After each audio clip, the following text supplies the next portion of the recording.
umatee afaa isa kan akkam ilaaltu galatuma.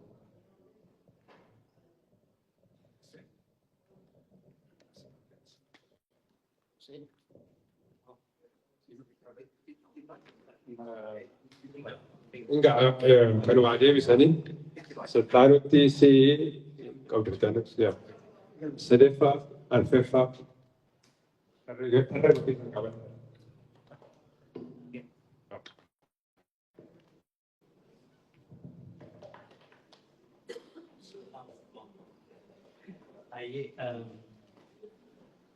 Kalau kau mau dikasih juga film, jadi dia ada على اسمها أنا كيف تلي سبب المويات تلي سو تسريب masuk juga.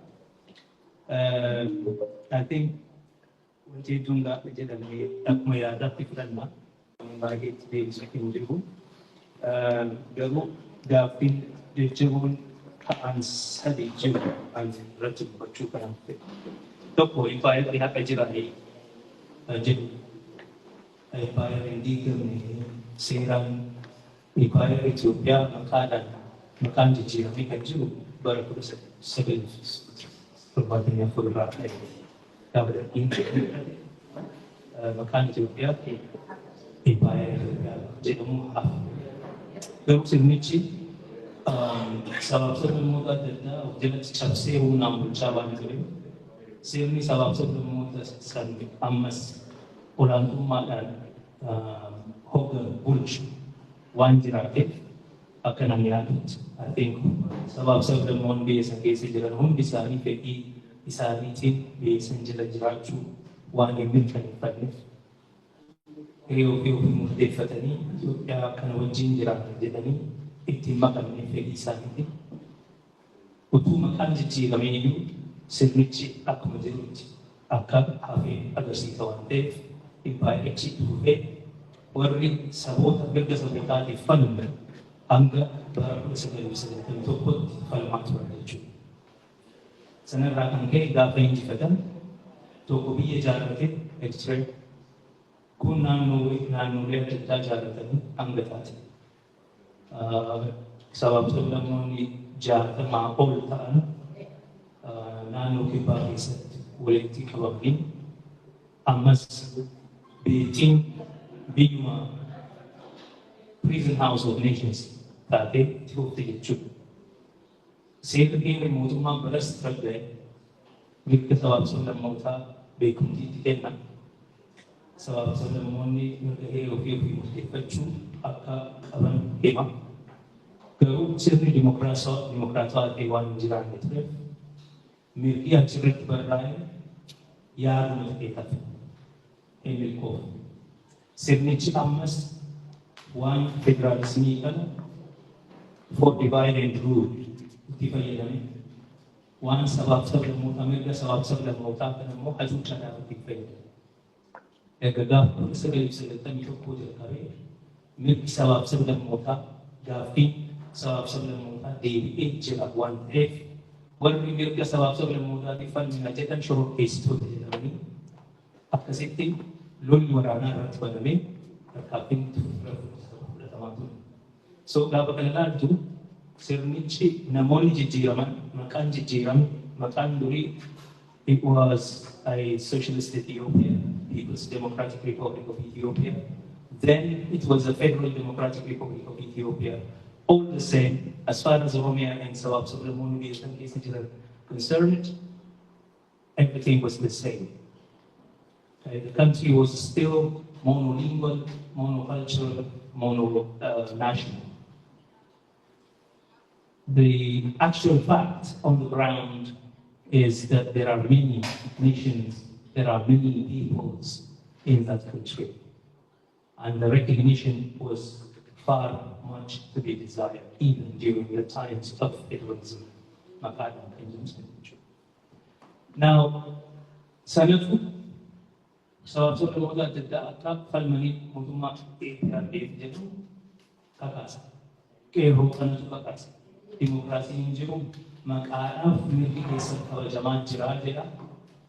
Lalu ijoolleen Oromoo afaan Oromootiin barattee hojii gaafa barbaaddattu afaan biyyoolessaa afaan Amaaraa waan ta'eef hojii argachaa jirtu. Kanaaf afaan keenya afaan biyyoolessaa ta'uu qaba jechaa filmaatu. Karaa adda addaatiin haqni waan dhabameef haqa sanguudhaaf immoo seerri heerri mootummaa biyya sana keessa jiru waan fudhatama waan beekumti kennuuf seerri heerri mootummaa sun haa kabajamu jechaa falmaatu jiru. Empirichi garuu it struck back. The empire struck back in 2018. Gaafa Abiy as deebi'ee dhufee yoo dhaqamoo fudhannu mallasaallee gaafa jedhu gaafas the empire immediately even while the qabsoo qeerroon deemaa jiruyyuu warri Itoophiyaanistii biyyi diigamuuf deemtii Oromoon biyyi diiguuf deema jedhee mormii jalqabu. So gartokkoon mootummaa wajjin falmaa qeerroon gara tokkoon immoo lola mormii dalga warra kaan wajjin falmaatu. Kanaaf itti qophaa'anii biyya qeerroo Oromoo irraa hambisuudhaan Abiy gaafa himatu biyya hambisnee jedha. Qabsoo biyyooti biyya hambisnee qeerroon diiguuf ture kan jedhu. So Oromoon diina shororkeessaa ta'ee fudhatamee isaan biyya hambistoota ta'anii of agarsiisan. Namaan jechuudha biyya hambisuu jechuudha. Sirna humnaan ijaaramee gateettii keenya irratti roorroo adda addaa irratti fidaa jiru kana akka hin jigne goone hambifne jiraachisne lubbuu. Silaa Oromoon diiguuf deema ture kan jedhu. Amma bakka duriitti deebina gaafa jedhan sirna qeerroo onneessitan Oromoo onnachiisee mirga abbaa biyyummaa gaafachuu akka danda'u godhee kana diiguu qabna duubatti deebisuu qabna. Yeroos malee biyyattiin tasgabbaa'uu hin dandeessu. Gaafa jechuun impaayera seeraan diigamee tures amma ija baasee dhufeef amma irra deebinee ijaaruuf jirraa kan jedhutti deema. So the first thing is the empire had an afterlife even after legally it was disestablished. The empire had an afterlife. Amma immoo qeerroon isa mormite. Oromoon kanaaf jecha sirna jijjiire jedhee gaafa dhufu. Ilmaan qeerroon biyya jigsuuf waan ta'eef isaan irraa hambisuudhaaf sirna durii san deebisuu qabna. Federaalismiin sunuu baay'ateeti biyya diigaa jira. Kan jedhu irraa ka'aniiti sirna impaayeraatitti deebisanii ijaaruutti karoorfatanitti ta'an jechuudha. So impaayerri jiraatee har'a sirriitti jira. Impaayera kana diiguun barbaachisaa ta'a. Maaliif hanga sabaaf sablammoonni biyya san keessatti humnaan cabanii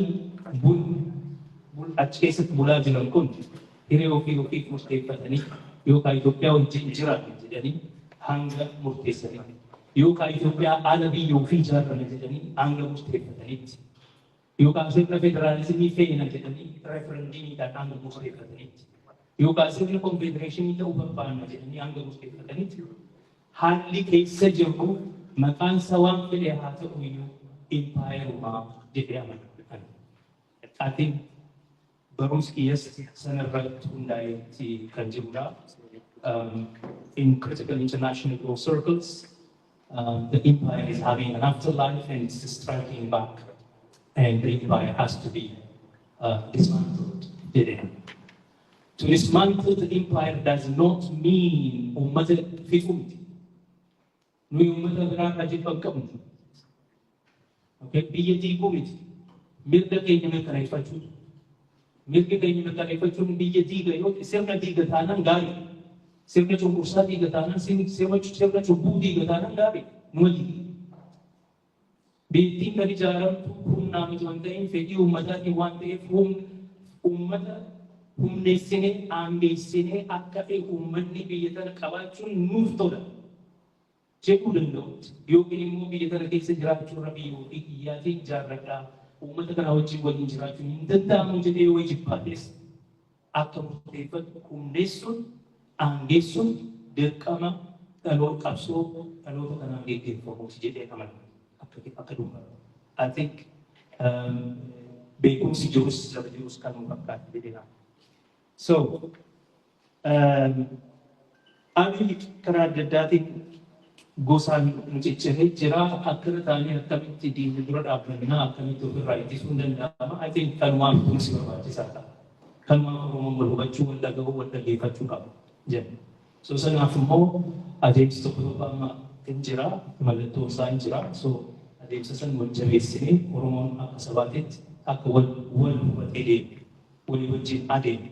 Necessarily not wal gargaaru, at least wal kuffisuurraa, wal diiguurraa qusachuun waan tokkodha. Yoo wal diiguurraa qusan, yoo wal salphisuurraa qusan, sunuu tattaaffii guddaa ta'a jedhee nama arga. Suni immoo hin danda'amu. Suni hin danda'amu jedhee nama. Salphaatti danda'ama jedhee nama. So dhugaadhaan faffaca'uun kun mootummaadhaan hojjetama. Faffaca'uun kun immoo waan isaaniif tolu waan ta'eef qaama nu gidduu jiru. Adda addummaa uumamarraa dhufe, adda addummaa qabu, adda addummaa ilaalcharraa dhufe hunda tokko gochuun ni barbaachisa. Adda addummaan ni jira. Adda addummaa san garuu qabatee akka faffaca'u qaama babal'isaa kan deemu mootummaa waan jiruuf isa irratti hundaa'ee akka nu facaasnee nuyi wal hubannee walii wajjin wal malaalaa walii wajjin yoo tarkaanfanne I think sunuu tarkaanfii guddaa ta'ee fi bakkaan nu laatee kan biraa diree ofii murteeffachuu irratti hunda qabsoon Oromoo kan jedhu. I think hanganaan beekutti bara 1971tti Oromoo Voice Against Tyranny kan jedhu barreeffamni hayyoonni barreessan tokko wanti jedhu Oromoon impaayera keessa jira, impaayera kana keessaa immoo bilisummaa isaa barbaadu qaba. Qabsoon inni gaggeessu kan bilisummaa saba Oromootiin. National Liberation Struggle kan jedhudha. Kan jedhu argatu. Sirni impaayera Itoophiyaa impaayera koloneeffataa waan ta'eef sun immoo kan irra aanu karaa qabsoo hawwii biyyoolessaa dhugoomsu National Liberation Struggle akka ta'e. In 1976 sagantaan adda bilisummaa Oromoo Democratic Republic of Oromia uumame. Suni ammas jirti. I think torban sadii dura jaalboree namni damee siyaasaa hooganu warri isuma nu dubbise. So sun waan jiru. So biyya ijaarranna kan jedhu sagantaa keessa waan jirudha, waan itti deemnudha, waan itti lolluuf. Now biyya ijaarranna jechuun biyya kan diiga jedhee nama nu diinumtu jiru. Nuyi miti qawweedhaan kan biyya ijaarru. Uummatatu biyya ijaarra. Nuyi uummata kan humneessinee bakkaan geenyaa jechuudha. Kan cabe kan humnaan cabe humna isa cabsisan irraa kaasnee bilisa ta'ee akka murteeffatu taasisuuf dandeenya. Akka hawwii jaarmiyaa tokkotti immoo nuyi akka uummanni biyya isaa ijaarratu kaampeen goona, duula godhan. Warri kun hin ta'uu kan nu baasu Itoophiyaa wajjin jiraachuudhaan sabaaf sablammoota adda addaa wajjin wal utubnee jiraachuudhaan warri jedhus akkasumas mirga qaba duulee uummata isaa amansiisuun barbaachisaadha. Kanan ani yaadu qofatu uummanni fudhachuu qaba jedhee dirqoon sun dimokiraatawaa sirriitti qabsoo uummataatiif beeti. Akkas waan ta'eef ani kan hin jechaa ture hoggansi karoora kana baafatee deemu karoora kana himachuu irraa qusachuu hin qabu. Ifatti himachuu qaba. Kanaaf ijoollee bobbaasa, kanaaf maallaqa bu'uura, kanaaf jedheetti dhiiga dhangalaasa, kanaaf lubbuu isaa kenna. Kana gaafa godhu kaayyoo sana wajjin akka walgituutti dubbachaa uummata of jalatti hir'isaa deemuu qaba. Uummanni yoo clearly waan inni dhaabbatuuf itti himne burjaajii keessa deema. Bakkuma gahee wal tokko wayitti gaafuma ifa argee kun bilisoomneera. Bara 2018 akka seetamaa ture bilisoomneera jechaa ture. Maaliif gaafuma ifa xiqqoo argine bilisummaa nutti fakkaata. So galmi keenya bakkami akkamitti achi geenyaaf tarsiimoo bitooftaa akkamii qabaannee itti deemnaa kan jedhu hoggansi qulqullinaan qulqullina yaadaa qabaatee qulqullinaan uummata of jalatti hiriirsuun barbaachisaadha. Itti gaafatamummaas gaafa kan dhufu kaanan barbaada jettee ijoollee keenyatti bobbaasnee wareegama hangana kaffallee dhumarratti saree deliver gooteettamoo jedhee gaafachuu bakka danda'utti deemuun barbaachisaadha. Yoo qulqullinaan kanaaf ijoollee keessan waan madhee kanaaf maallaqa keessan waan madhee jettee hin himne wareegamni ijoollee keetii ijoollee uummataa akkanumaan jechuudha. Itti gaafatamummaa waa'ee hooggansaatti haasaa waliin tureef kana laala. Ijoollee nama bobbaasa.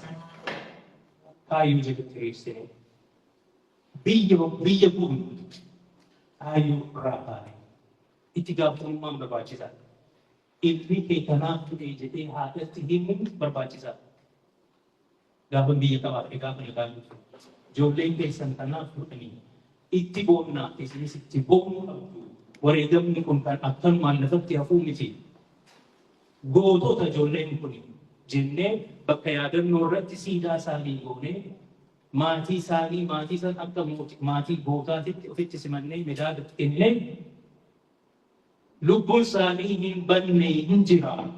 Hanga Oromiyaan jirtutti hanga biyyi kun biyya ta'ee jiraatu isaan jiru jechuudha hin duune jennee himachuu bakka dandeenyutti bahuu qabna. Akkasitti yoo deemne immoo ammumaa jalqabnee laala galmi keenya kan kaayyoon keenya kan kanaaf qabsoofna. Kana godhuudhaaf kanatu nu barbaachisa. Yaa uummata kana kan nu kennaa. Kana godhuudhaaf waraana akkanaatu nu barbaachisa. Humna akkanaatu nu barbaachisa. Humna kana naa kennitan immoo ani galman isiniif hin fida jedhe. Isiniin gahaa jedhe. Yoo isiniin geessini gaaffii gaafachuun barbaachisaadha. Akkasitti yaada. Okay, so here we must say, yeah, but it's no more. It's no more the time for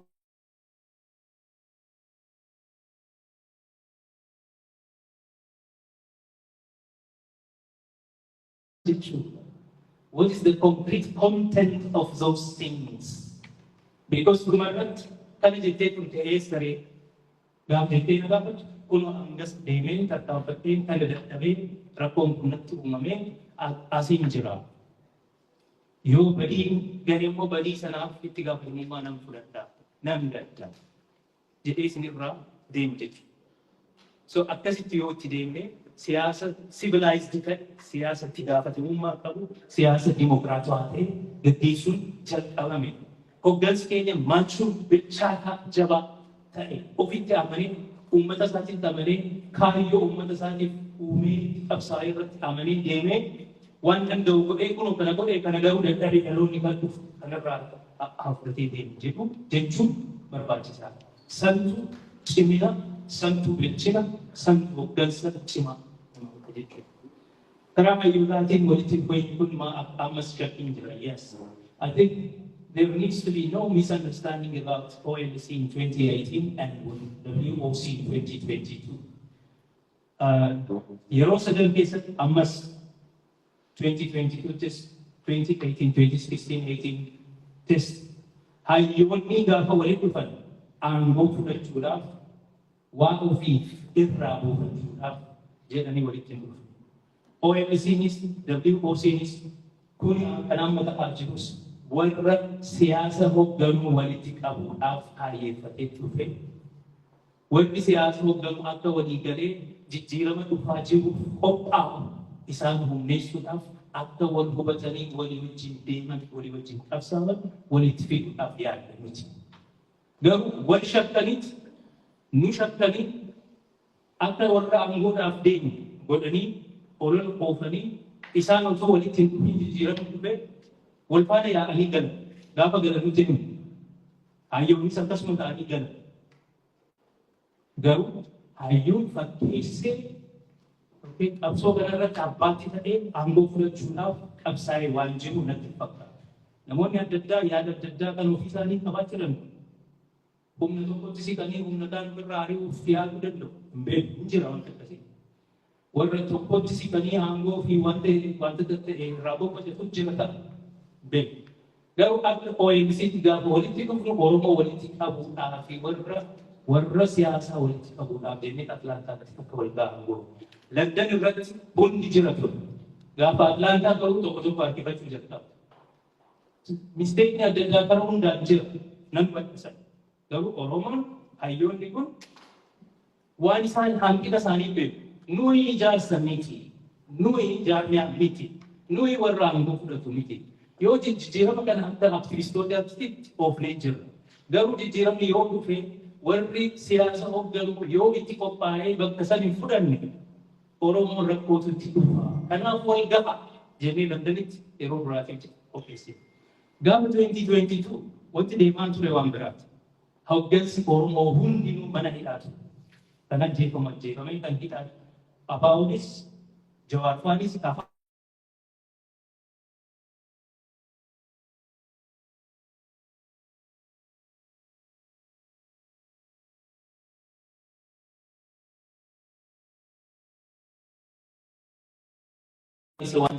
isas isaanis ta'uudhaaf haala qindaa'een akka adeemu irratti adeemu. Yoosuma waan faffacaateef mee wal geenyee wal utubnee ijaarsa qabaannee haala qindaa'een sagalee tokkoon akka walitti dubbannee uummataaf dubbannutti haa qofaatu ijaaru. Yes, the original idea I came up with it based on Theodore Herzl's book.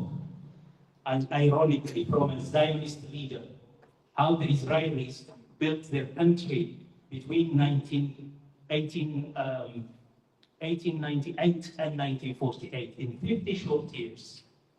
And I was impressed by what they did. They established a humanitarian organization called Colonial Trust Fund first in 1898. And they established this World Zionist Bank, Jewish Bank. And that's where the idea of JIRA came. You have a humanitarian organization, then you will have a financial organization, and Oromo International Bank. After Koyuma Kumam this ministry. Okay? Your Satawa, Mali, I'm sorry, Humna. Humni Horita, Oromo Nio Horita Bande, Baka Yuga Windando, where I would man. But a put a set date if Jatan is that dated. Bakka hundarraa haadha uumaa waan turaniif gargaarsa namoomaa waan nama qopheessuuf barbaacha Colonial Trust Fund ijaara.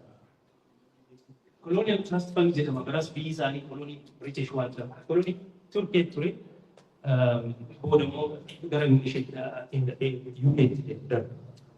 Kanaaf maal godhanii bakka hundarraa gaafa uummanni isaanii buqqa'u nama birmatuuf nama sassaabee biyya isaanii amma biyya isaanii taate kan itti galchu. Okay? Then they established a financial organization because the Jewish community all over the world were not having access to land. Because they don't have access to land, they don't have collateral to get loan from banks. And there is no bank that will issue loans to them. So they needed to have their own bank. They established the bank. In 50 short years, they came to have their country. They bought the land individually first. They bought the land of Pakistan. They are not a good example. I know Zionism is a bad example for our liberation struggle. In fact, one of the important elements, features of the national liberation struggles of the 1970s and 80s was anti-Zionism. I understand that. But Jabin Nisani, Maltumma Nisani Antelfa, one aspect, one way, may have the of Javisini, the nation humanitarian organization, financial organization, media organization, siyasa pibekun sa tamut isis kaban, kana afshanan yo kaban ne, indominan waling tatampa chunil ang lahat, jenne akasit wa ummacha to malif. Ogdans manahita jira, okay? Namni Oromo na abdubbatun jiru. Faranji Oromo man berbada penjeru almagar rana muda darah. So hal itu satu guna kami timan na penjeru berudah karena media jenis, karena media jenis, karena gargasan semua jenis, karena umum. Atau oleh itu sulit wan sedia kesan dari bawah. Okay, lalu uji jiram, hangkina jeda tu asifat cik umame, oleh berhafun. Irongisinya ada ali kesana. Lalu utuma tijehu jerrata na acik bijisan kesan tuan dan bese tore serat. Bisa ini cuma kufte kan biraatu akkuma ta'u ta'ee akkuma beekamu. Gaafa sanis aangoo fudhachuudhaaf waliif tumse miti. Waa'ee aangoo keessan turre. Oromoon nama dubbatuuf dhabee biyya addunyaa biyya alaa kana irratti immoo sagalee adda addaatu deemu. Tokko deemee dipaartimentii seenee Oromoon biyya federaalismii fedha malee dimokiraasii fedha malee biyya ofii ijaarrachuu kan kana keessa hin jiru. Salphii tiramineetiin hin jiru jedhe. Tokko immoo deemee biyya keenya barbaadnaa biyya abbaa biyyummaa keenya barbaadna. Tokko deemee biyya amma mootummaan jiru mootummaa Oromooti. Isa gargaaruu qabduu jedhaan seen dipaartimentii tokko keessa deeme. Oromoo isa eeguun. Kana hambisuudhaaf sagalee tokkoon akka dubbannu tumsa wayii yoo qabaannes sagalee jabaa qabaan jennee addunyaarraa wal waamnee itti dhiyaanne. Garuu namni tokko achi keessaa aangoo qabachuudhaaf qabsaa'aa of godhee deemuuf qophii goone. Har'as kan jiru siyaasilitti wal geenye kan jedhu. Har'as jaarmiyaa siyaasaa Oromoo hunda har'a wal qabsiifnee akka isaan wal utubanii wal jabeessanii qabsoo kanatti deeman. Yaada adda addaa qabaatanis karaa adda addaa deemuun bishaan nyaachisa. Karuma feene deemuun tartiibatti godhuun barbaachisaa waan ta'eef. Yaada keenya lakkoofnee lafa barreeffannee lafa kaawwannee mee kamtu dursa kamtu faana godhu kanarratti akkamitti wal taanee waliin irratti bobba'u. Yaadni keetis waan akka kaayyoon keetis keeyti kan kootis keeyti akka jennee tartiibatti goonee waliin adeemnu mee haa wal dubbisnu. Nuyi wal dubbisneetti warra siyaasa keessa jiru immoo waammanne. Kun dhufan jaartaa hanfaa keessa jiru bakka bu'aa ta'anii kan wabu jaarman roonfaa achirratti haasaa geggeessan hoggansa waboo ta'anii. Jarri kaan isin quba qaabunaa haalli keessa jiru akkasuma wajjin teenyee wal dubbisnu nuuf hin fedhu hin hayyamu. Kan nu hubadhaa jedhanii himatan. Jarri immoo irra keessaa harkifatan. Ilmaa keessaa hafanii ibsa balaaleffannaa nurratti baasan. Ati hanqina hubannuutu jira achirratti. Ammas hayyoonni fi gumiin wal ga'e kun irra deddeebi'ee qaama Oromoo ta'e hunda hanga achi keessatti hirmaatutti waamicha goonee waan irratti walii galu waa uumnee fi isaantu qabsoo kana ittiin deeman malee hayyootaa miti. Hayyoonni ni gargaaru ni gorsu malee hayyoonni aangoo qabatanii biyya bulchuu hin danda'anii beekanis. Kanaaf ammas itti deemu. Ani kan isinitti dhaamatu maaliif? Jaarmiyaaleen adda addaa hayyoorraa haa ta'u ilaalcharraa haa ta'u gaafa koottaa mari'adhaatii waliif tumsaa jennuun eeqaniifuma keessaa harkifatan yoo jiraatan nuun akkuma walitti dubbadhaa jettanii mirqitan sanatti warra jaarmiyaas dirquun dirqama keessan. Because tokko keessaa hafee kaan balaaleffatu. Ammoo tokkichi keessaa yoo hafe eessayyuu hin geenye beekaa. Jaarmiyaan tokko qaamni Oromoo tokko yoo keessaa hafe achi ala dhaabbatee dhaqaa sitti darba. Fudhatama si dhabamsiisa. Quuqama wayii jira Oromoon hundi si jalatti ni riimu. Kanaaf tarkaanfachuu hin dandeenye. So hanga namni hunduu qaamni Oromoo hunduu as keessatti hirmaatee waliif tumsutti bilisa bahuu hin dandeenye waan ta'eef ammas dhiibbaa nuyi hin waamna isin immoo dhiibbaa irratti geggeessuu barbaachisaadha. Ammoo arginu dhiibbaa uummanni geggeessuu danda'u. Gaafa warra conversation irratti dhooftee Jawaar hin danda'u bakkeen deemaa jira. Amma okay maan goonaree jennee gaafa poostara baasnu uummanni eessa Jawaar. Warri sadii gara Jawaar ati keessaa haafuun ta'e maaliif jedhanii dhiibbaa isatti geggeessinaa. Hayyee gaafa uummannis kun fedhannatti uume adeemsan qabatu tikeettii kutamee jira. Isan jijjiirradhaa jedhu. Gaarii yoo dhufte gaarii jennu dhufe gaafa uummanni gammadu gartanii akkamitti dhufe pireeshariin irra kaawwanii jedhu. Jarri maaliif hafe gaafa hafe uummanni pireesharii akkasii isaan irratti geggeessuu barbaachisaadha. Isaan alatti hafanii hayyuun walgeenyi walitti ta'uuf deemuun jiru tokko illee. Hayyuun aangoo barbaadu jaarmiyaa jala seenee akka jaarmiyaatti akka miseensa jaarmiyaatti qabsaa'uu malee akka hayyuun asii hoogganaa fakkaatee tataa'ee nuti afaan kaataa waaqeffattoota jechaa adeemuun uummata burjaajessuudha. Yoo qabsootti bobba'uu feete karaa jaarmiyaatiin deemu. Yooma hayyuu ta'anii bilisa ta'een uummata kiyya kaasaa dammaqsaa barsiisaa jaarmiyaalee adda addaa gargaara jettu bilisummaa kee eeggattee waan dandeessuun gargaaruu dandeessa. So uummanni keenya kan beekuu qabu hayyuun ani hayyuudha jedhee waa'ee Oromoo irratti haasa'uun hoogganaa miti.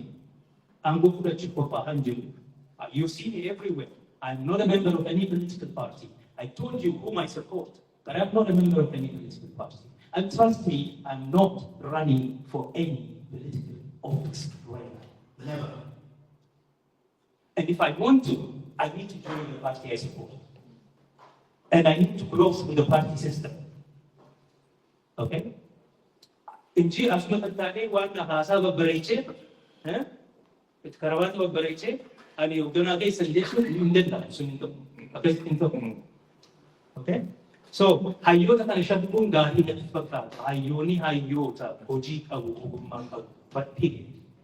Hooggansa biyya jiru. Yoo hoogganuu beeku biyya. Jaarmaa keessa ta'ee dirqama fudhattee akka seerri jaarmiyaa jedhutti achitti guddattee dirqama adda addaa fudhattee raawwattee agarsiiftee. Okay? Ga'umsa kee agarsiistee gara hooggansa ta'e. Karaa sadii biyya bulchuu yoo feete filannoo yoo deemuu feete ni dandeessi. Asitti haasaa bareechiteef hooggansa dubbachuu hin dandeenye kan biyya jiru caalaa waan dubbatteef miidiyaa qabduuf hooggansa ta'uu dandeessu. Uummanni keenya garuu waan of dura laalu kan hooggansa fakkaata. Gaafa nuyi wal keenya jennus wal ga'anii hamma gaafa kanaaf deemu kun aangoo akkas fudhachuu. No, isaan qulqulleeffachuu qabu. Hayyuun hooggansa miti. Aliyaansiin amma dubbachaa ture tumsi barbaachisaa. Warra ollaa wajjinis warra fagoo jiru wajjinis tumsi barbaachisaa. At least aliyaansii jechuun kan tooftawaa ta'aa danda'a kan tarsiimoo ta'uu danda'a jechuun tactical and strategic. Akkana yaadatti warra mootummaa kana jigsuudhaaf qofa nu wajjin hiriiruu barbaaduuf aliyaansii tactical ta'e qabaachuu danda'a.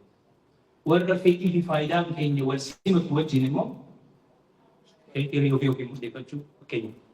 Warra isa wajjin immoo aliyaansii tarsiimoo ta'e qabaachuu danda'a. Kan warra Tigraay wajjin warra Amaaraa wajjin akkana yaadutti aliyaansii tumsa tooftaa qabaachuu dandeenya jedhee ammatti. Gaafa moo isaan of jijjiiranii okay isiniif mirga keessan ni kabajna ni beekna waan isin qabduuf hin fudhanna jedhan namoonni tokko amma agarsiisaa jiru. Yoo jedhan gara hariiroo tarsiimoatti deemuu ni danda'ama. Ammatti garuu akkanan yaadutti isaan wajjin a tactical alliance of not fighting each other, of understanding one another's concerns, of recognizing each other, and gufuu walitti ta'urraa dhaabbachuu sun tumsa tooftawaa ta'e. Ammoo warra hariiroo tarsiimoo qabu wajjin waliin waraanuunis ni danda'ama.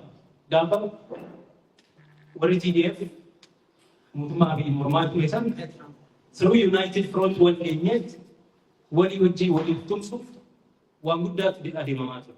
Mootummaan gaafa jiru deemus bulchiinsa yeroo jaarrachuudhaaf ce'umsa gaggeessuudhaaf wal ta'anii itti deemaa turan. So gaafas maaliin isaanis hiriiroo yookiin murteeffachuu sirna federaalizimii kana akka hin diigamne fala. Seera heera mootummaa kan akka lubbuun jiraatu fedhu sirna naftanyaa bakka kamitti iyyuu fudhannu sirna lafa saamuu hin feenu jechaa waan turan.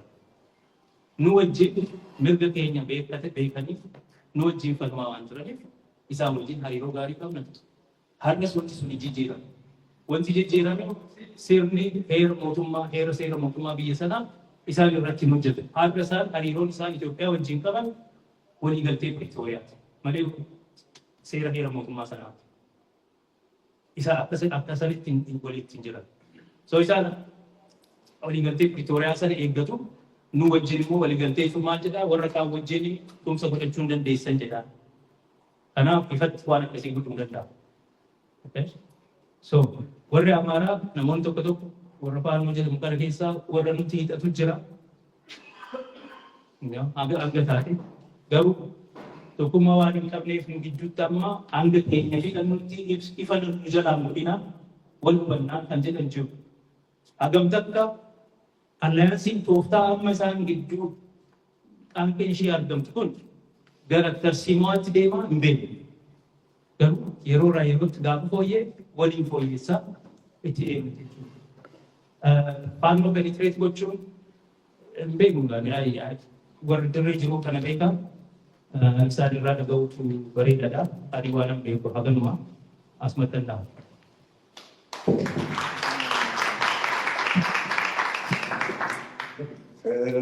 Mai gaafiin baay'een deebite na fakkaata. Sirna Itoophiyaa jijjiiramaatu argama jedhanii yaaduun hin danda'amu. Isa dhugaa beekuun irra jira. Impaayarri Itoophiyaa kan irra ijaaramte gaafa ijaaramte irra eenyummaa uummata Oromoo haquudha. Namicha eenyu maqaan isaa Tallaa Hayilee jedhaniitu warra dura barnoota argate yeroo Haayile Sillaaseen Raastafarii moo Industafarii yeroo gaafas ta'a. Bara 1930 akka lakkoofsa addunyaatti kan mootii ta'e gaafas irraa qabaniiti uummata Oromootii fi uummata Amaaraatu gurguddaadha biyya san keessatti impaayara san keessatti. Kitaaba hunduu qabaa jiran amantii kitaabotaa fi afaan keenyas hin barreeffaman. Oromoon baruu qaba, uummataatti amaanamuu qaba. Yoo akkas taate bitu hin jiraatti. Yoo Oromoon is beekee jiraate, yoo afaan addunyaattis bare, yoo hariiroo tolfate, sabboonummaa isaatu cimaa, olaantummaan keenya ni hafaa. Impaayarri kun jijjiirama jedhaniiti wal amansiisan ifa. Namichi tiitii sirra barreessee waan maastar sitti argate achi booda kan hojiirra oolchan. Wanni ta'e gaafa duraati impaayarri sun hirkattu dependent colonial empire. Ingilizotaa fi Xaaliyaanii Faransaayitu supervise godhaa ture. Bara 1906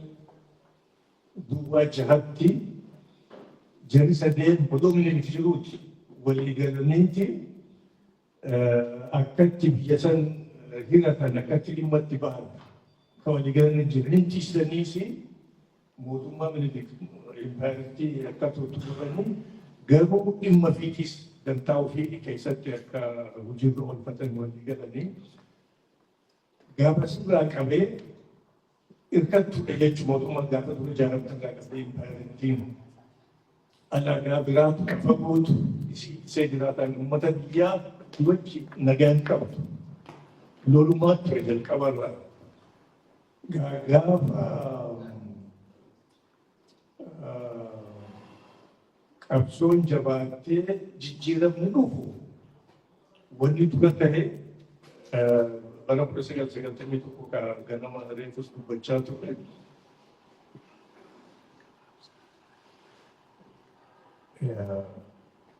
Uummanni hundi mirga isaa argachuu biyya seeraan bultu tolchuu waan akkasiiti walii galanii miti. Bara 1991 TPLF wanni gooti indaayirektii warra waliin qabsaawaa turte akka adda bilisummaa Oromoo faanaatti warra ifi ergatu qofaan bulchuu waan tolchiteeni bulchuutti kaate nageenyan argamna jechuudha qabsootu itti fufee wanni immoo Oromoon qabsoo deemaa turte irraa baruu qabu gaggabaabduu kaasuuf rakkoo mataa keenyaa wajjittuu irraa baruu qabna. Taduraati adda bilisummaa Oromoo keessatti akkama Dr. Saggaayee kaa'aa ture warra bilisummaa barbaaduu fi kan Itoophiyummaa jijjiiree akka tokkotti waliin jiraanne jirus ture garuu wal danda'aniiti waliin turan amma bara 1991tti barnoota guddaa ta'uu qaba sun. Humni barate jabaa waan hin jirreef wal baadhatanii waliin deemuutu dirqii ta'e. 1991 booda wanni tahee deebi'eeti yaadni garaagaraa dhalate qabsoo bilisummaa Oromoo keessatti laafinaatu argame maaliif indirect rule TPLF hojjeteetu jeequmsa addaa uumee humni bilisummaa Oromootiif falmu illaalu. Garuu karaa poolitikaa lafa jala hojjetee sochiin qeerroo kaatee mootummaa san jijjiirte. Wanni irraa baruu qabu takka gaafa san jijjiiramni akka dhufu beekneeti waggaa 3 jaarmoonni akka 4 mari'achaa turan. Jijjiiramni dhufuun akka abbaatti ta'uu dandeenya laati. Yoo maal goone humna keenyaaf wal taasifnee kan fakkaattus qabannee biyya san gara duraatti oofnaa mirga keenyaas gonfanna mirga uummatootaas mirkaneessina jechuun mariitu ture. Gaafa jijjiiramni dhufu immoo hin faca'e karaa adda addaatiin warra mootummaa qabate harka ittiin kufuutu argame. Gara biraatiin hayyoonni gaafas turan jijjiiramni guddaan amma ta'e tokko kan sanirraa nu wayyeessa jennee yaadnu hayyoonnis hayyummaa qofaa miti gara aangoo eessaanii aangootti deemna jechuutu argame. Jeequmsa guddaa uumame gaaffii kasaaraa dhufte namni hedduun beekanan fakkaata. Amma wanni tahaa jiru rakkoo dabalsanirraa barree hayyoonnis akka hayyuutti gorsa humnoota qabsoorra jiru waliif fiduudhaan dhugaa jirtu immoo himu. Mootummaan tuni mootummaa akka namni garaagaraatis kakaasee namuu argutti Oromoos tahee uummatoota biraa waliin dha'uu fi jeequmsa konflikti irratti akka turuu barbaadu deddeebiftee malee.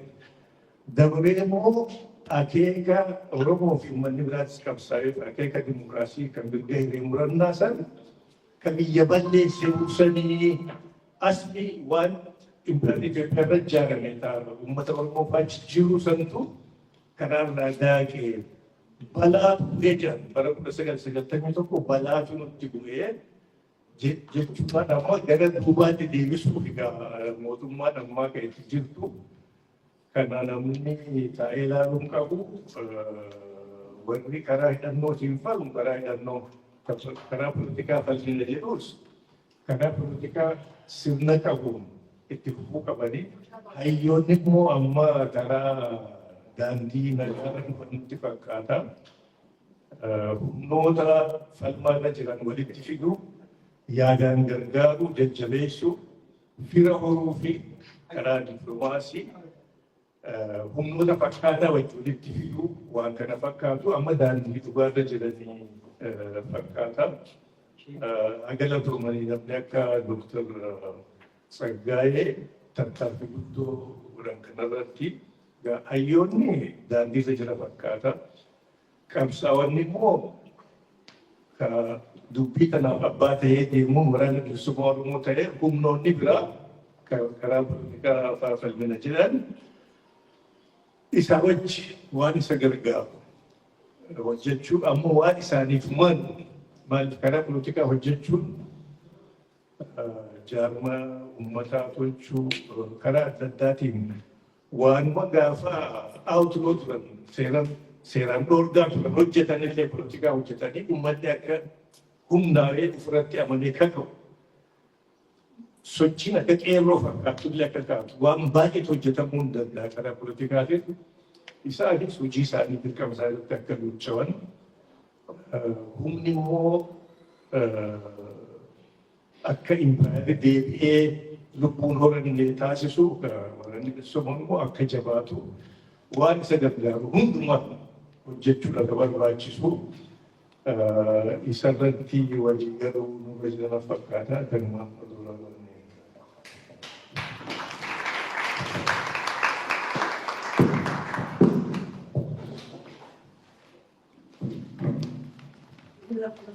Ayyee galatoomaa gaaffii irratti ibsa bal'aa bakkeenya keessanii fi amma Wetu kuna obsa sinin kennate manni already cufateera waan kan kireeffanne so kanaaf half an hour xiqqoo extend nama goona so maal godha duraatu siniif kennini fundraising baay'ee bareedaa gootan hedduu galatoomaa lafa isin baaftanitti adda chaatee isiniif haa goonu waliigala kashiin kan sassaabame kashiif cheekiin kuma 5,110 namni immoo waadaa galee 2,000 waliigalatti 7,110